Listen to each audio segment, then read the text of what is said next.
Guys, welcome to knowledge session hunters. तो आज हम क्लास 9 का अपना कालखंड का फर्स्ट चैप्टर जो कि साखियाँ एवं शब्द है उसके क्वेश्चन आंसर्स को डिस्कस करेंगे, जिसमें हमने अपनी प्रीवियस वीडियो में पहले जो साखियाँ वाले क्वेश्चन आंसर्स है उसको पहले ही अपनी प्रीवियस वीडियो में डिस्कस कर लिया है।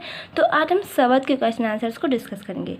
सो गाइस, इस वीडियो को डिस्कस करने इस चैप्टर को डिस्कस करने से पहले मैं बता दूँ कि आप लोग इस वीडियो को मिस और स्किप बिल्कुल मत करना गाइस, क्योंकि ये जो वीडियो है वो आपके लिए बहुत ज़्यादा हेल्पफुल होने वाला है गाइस।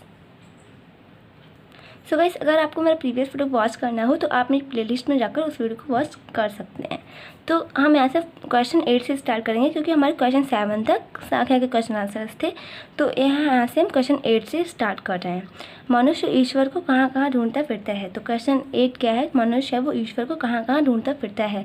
तो इसमें आंसर हमें बताना है कि जो मनुष्य है वो ईश्वर को कहाँ कहाँ ढूंढता फिरता है। तो आंसर में लिख देंगे, मनुष्य ईश्वर को संसार में अनेक स्थानों पर ढूंढता फिरता है। जो मनुष्य है वो ईश्वर को संसार में अनेक स्थानों पर ढूंढता फिरता है।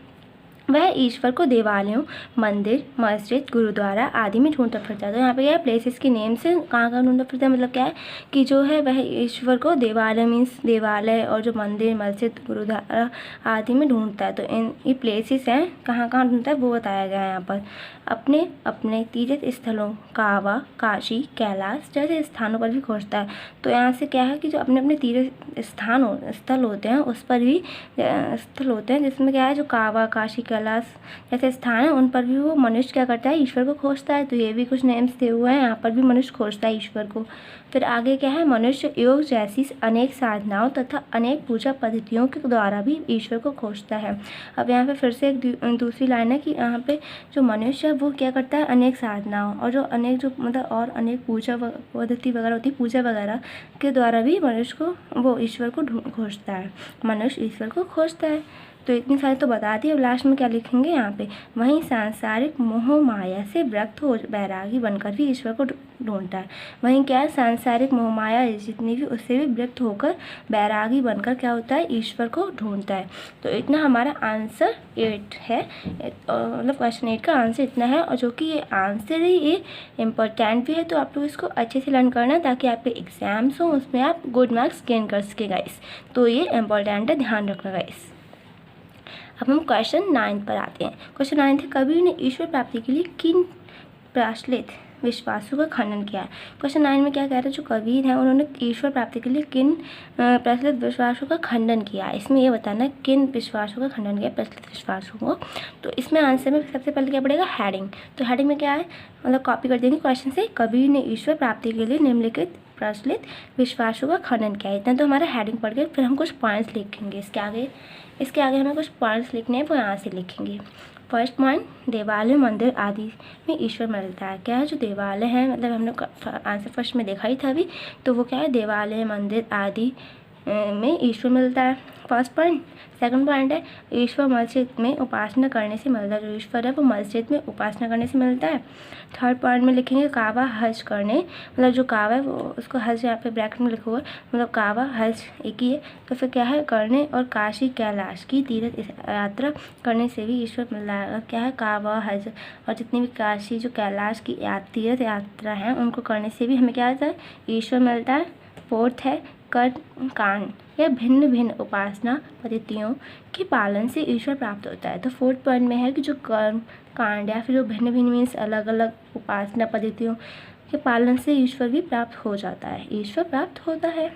तो यहाँ पे फिफ्थ पॉइंट लिखेंगे, योगी हो जाने या संन्यास ग्रहण करने से ईश्वर मिलता है। तो फिफ्थ पॉइंट में है कि योगी हो जाने या फिर संन्यास ग्रहण करने से भी ईश्वर मिलता है। तो इतना हमारा आंसर 9th है। अब हम आंसर 10 पर आते हैं। आंसर क्वेश्चन 10th है, कबीर ने ईश्वर को सब श्वास में क्यों कहा है। जो क्वेश्चन 10th है इसमें ये कह रहा है कि जो कबीर है उन्होंने ईश्वर को सब श्वास में क्यों कहा है। तो इसमें हमें आंसर में लिखना है, यहाँ से ईश्वर ही इस संसार का रचनाकार है। मीन्स जो ईश्वर है वही इस जो संसार है उसका रचनाकार है, सब कुछ बनाते हैं वही सब कुछ तो करते हैं। तो यही सबसे पहले लाइन लिख देंगे कि ईश्वर ही इस संसार का रचनाकार है। फिर लिखेंगे संसार के सभी पशु पक्षी और मनुष्य अर्थात सभी जीवों की उनको उसी की रचना माना जाता है। तो क्या है कि संसार में जितने भी पशु पक्षी हैं, मनुष्य हैं, जितने भी जीव हैं, वो सब क्या है उसी की तो रचना है, तो उसी की रचना मानी जाता है। तो उसी की मतलब ईश्वर की रचना माना जाता है यहाँ पे। तो ठीक है, फिर यहाँ पे है ईश्वर ही घट घट में व्याप्त है। जो ईश्वर है वही घट घट में व्याप्त है। वह इस संसार के हर प्राणी की सांस सांस में समाया हुआ है। जो क्या है यहाँ पे लाइन है, इसमें क्या कहना है कि वह जो ईश्वर है वही इस जो संसार है उसके हर प्राणी, जितने भी प्राणी हैं उसकी क्या सांस सांस में समाया हुआ है, उसकी सांस सांस में समाया हुआ है। वह किसी जीव से अलग नहीं है। वो क्या है, किसी जीव से अलग नहीं है, किसी भी प्राणी से अलग नहीं है। फिर क्या है, इसीलिए कबीर को सब श्वासों की श्वास में कहा गया है। इसीलिए आप प्रश्न लिख देंगे, इसीलिए कबीर को सब श्वासों की श्वास में कहा गया है। तो वो किसी से अलग नहीं है, वो सबके अंदर है। तो इतना हमारे पूरा आंसर टेंथ वो फिनिश होगा। और ये जो आंसर है ये भी आंसर 8 की तरह इम्पोर्टेंट है। तो आप लोग इसको भी अच्छे से लर्न करना गाइस, क्योंकि ये भी आपके एग्ज़ाम में आ सकता है।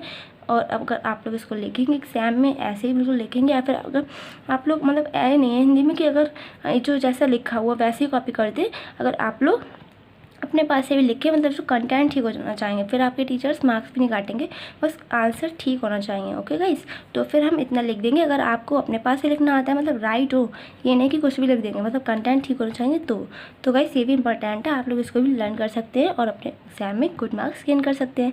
अब हम क्वेश्चन 11 पर आते हैं। क्वेश्चन 11 यहाँ से है, कबीर ने ज्ञान के आगमन की तुलना सामान्य हवा से न कर आंधी से क्यों की है, मतलब क्यों की है। जो क्वेश्चन 11 है उसमें यह है कि जो कबीर है उन्होंने ज्ञान के आगमन की जो तुलना है वो सामान्य हवा से ना कर आंधी से क्यों की है। तो यही है कि जो तुलना है वो सामान्य हवा से ना कर जो आंधी से क्यों की है। तो हमें इसमें यही बताना।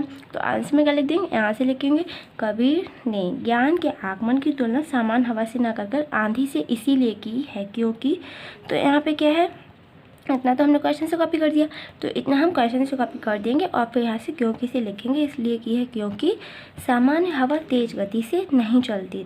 जो सामान्य हवा है, जो नॉर्मल हवा है, वो तेज गति में हाई स्पीड से नहीं चलती है तथा कोई विशेष परिवर्तन का कारक नहीं बनती है। अगर कोई विशेष परिवर्तन का कारण नहीं बनती है, जबकि जो आंधी होती है वो तेज गति से चलती है। ठीक है, तो यहाँ से पढ़ लेते हैं। जबकि आंधी तेज गति से चलती तुरंत ही उथल पुथल कर देती है। जो आंधी आती है तो वो क्या करती है, वो हाई स्पीड में चलती है और वो क्या होती है, तुरंत ही जितना भी जो भी कुछ होता है उसको उथल पुथल कर देती है, तहस नहस हो जाता है। तो उसी का है यहाँ पे उथल पुथल। तो फिर क्या है, यहाँ पे कंपैरिजन किया गया है। यहाँ पे नॉर्मल मतलब जो एयर होती है और वो यहाँ पे आंधी जो होती है उसका, कि आंधी तेज़ चलती है और उससे बहुत सारा उथल पुथल सारा कुछ हो जाता है। और ऐसी नॉर्मल हवा होती है वो उससे कुछ नहीं होता है। सामान्य हवा से वस्तुओं की स्थिति लगभग जो कि त्यों बनी रहती है। हाँ यही है, यहाँ पे देख लीजिए गाइस, यहीं पे वो लिखा है कि जो सामान्य हवा है उससे वस्तुओं की जो स्थिति होती है वो लगभग जैसी होती है, ज्यों की त्यों, मतलब जैसी होती है वैसी रहती है। तो क्या है, ज्यों की त्यों बनी रहती है, जैसा वस्तु रखा होता है वैसे रहता है। जबकि ज्ञान की आंधी अज्ञानता को जड़ से उखाड़ फेंकती है। जबकि अब यहाँ पे क्या है कि जो ज्ञान की आंधी है वो अज्ञानता को जड़ से उखाड़ फेंकती है। तो किसकी आंधी, ज्ञान की आंधी। फिर क्या है, साधारण हवा के बाद वर्षा नहीं होती। साधारण हवा होती है तो उसके बाद तो वर्षा नहीं होती। जबकि क्या है, जब ज्ञान की आंधी के बाद भक्त ईश्वर भक्ति रूपी प्रेम की वर्षा भी में भीग जाता है। जबकि क्या होता है, ज्ञान की आंधी के बाद जो भक्त होता है वो ईश्वर भक्ति रूपी प्रेम की वर्षा में भीग जाता है। तो गाइस यहीं पर हमारा आंसर 11 फिनिश हो गया। अब हम क्वेश्चन 12 पर आते हैं। क्वेश्चन 12 यहाँ से है, ज्ञान की आंधी का वक्त के जीवन पर क्या प्रभाव पड़ा। क्वेश्चन 12 है कि जो ज्ञान की आंधी है, आंधी का जो भक्त है उसके जीवन में, मतलब ज्ञान के आंधी का जो भक्त है उसके जीवन पर क्या प्रभाव पड़ता है, तो हमें ये बताना है। तो इसमें सबसे पहले हेडिंग पड़ जाएगी यहीं से क्वेश्चन से। तो क्या लिखेंगे, क्वेश्चन से कॉपी कर देंगे, ज्ञान की आंधी का भक्त के जीवन पर निम्नलिखित प्रभाव पड़ता है। तो फर्स्ट हमारी हेडिंग हो गई। अब हम कुछ पॉइंट्स लिखेंगे, वो क्या है आगे देख लेते हैं। यहाँ से आप लोग को यहाँ से पॉइंट लिखने हैं कुछ, वो हैं ज्ञान। फर्स्ट पॉइंट, ज्ञान की आंधी आने से अज्ञानता नष्ट हो जाती है। जैसा कि हमने अभी पढ़ाई था, तो क्या है, जब ज्ञान की आंधी आती है तो उससे जो अज्ञानता होती है वो नष्ट हो जाती है। तो फर्स्ट पॉइंट यहाँ से यही है कि ज्ञान की आंधी आने से अज्ञानता नष्ट हो जाती है, फर्स्ट पॉइंट। सेकंड पॉइंट, मन संदेह और दुविधा से मुक्त हो जाता है, जितना भी मन है वो संदेह और जो दुविधा होती है उससे मुक्त हो जाता है। Second point. फिर है थर्ड पॉइंट, मोह माया तृष्णा और दुर्बुद्धि नष्ट हो जाती है। मोह माया जितना भी सब कुछ, मोह माया तो सब लोग जानते होंगे अच्छे से। फिर क्या है, मोह माया तृष्णा और जो दुर्बुद्धि होती है वो भी क्या हो जाती है, नष्ट हो जाती है। थर्ड पॉइंट हो गया। अब हम आते हैं फोर्थ पॉइंट पे। ज्ञान की आंधी के बाद प्रेम की जो वर्षा होती है उसमें भक्त पूरी तरह भीगकर ईश्वर भक्ति में लीन हो जाता है। फोर्थ पॉइंट है कि जो ज्ञान की आंधी के बाद जो प्रेम की वर्षा होती है वो उसमें जो भक्त होता है वो पूरी तरह से भीगकर क्या होता है, ईश्वर भक्ति में भीगकर लीन हो जाता है।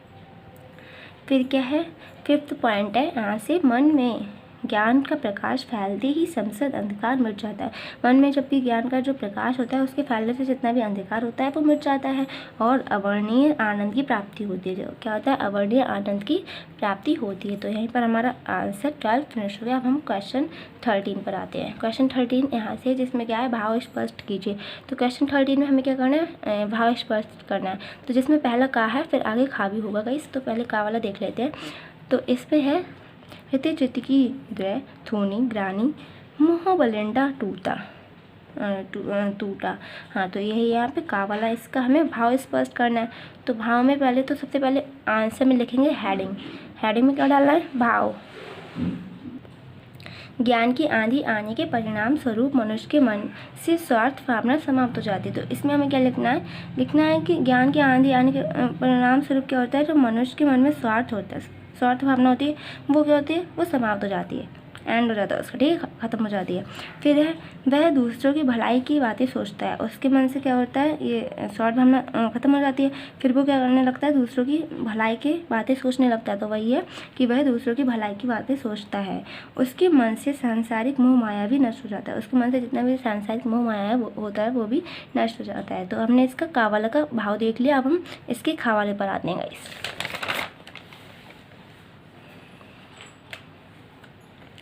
यहाँ से है इसका खा वाला। तो इसमें भी हमें भाव स्पष्ट करना है। तो इसमें क्या है, आंधी पेच है जो जल बूटा प्रेम हरिजन भीना। तो इसका भाव स्पष्ट करना, तो सबसे पहले इसमें भी हम हेडिंग डाल देंगे भाव। फिर इसका आगे लिखेंगे, क्या लिखेंगे, यहाँ से लिखेंगे, जिस प्रकार सामान्य आंधी के बाद पानी बरसता है। जिस प्रकार क्या होता है, सामान्य आंधी होती है उसके बाद पानी बरसता है, उसी प्रकार ज्ञान की आंधी के बाद प्रभु प्रेम की वर्षा होती है। उसी प्रकार क्या होता है, ज्ञान की आंधी आने के बाद प्रभु प्रेम की वर्षा होती है। उसमें भक्त का मन पूरी तरह भीग जाता है, उसमें जो भक्त होता है उसका मन पूरी तरह से भीग जाता है। अर्थात ज्ञान प्राप्ति के उपरांत अद्भुत आनंद की प्राप्ति होती है। अर्थात क्या होता है, जो ज्ञान प्राप्ति है उसके बाद में क्या होता है, अद्भुत आनंद के उपरांत जो अद्भुत आनंद होता है उसकी प्राप्ति होती है। सो गाइस, यहीं पर हमारा जो चैप्टर है साख्य आम सबक वो पूरा कंप्लीट हो चुका है। सो गाइस, मिलते हैं नेक्स्ट वीडियो में न्यू चैप्टर के साथ। So guys, hope you like this video. Bye bye.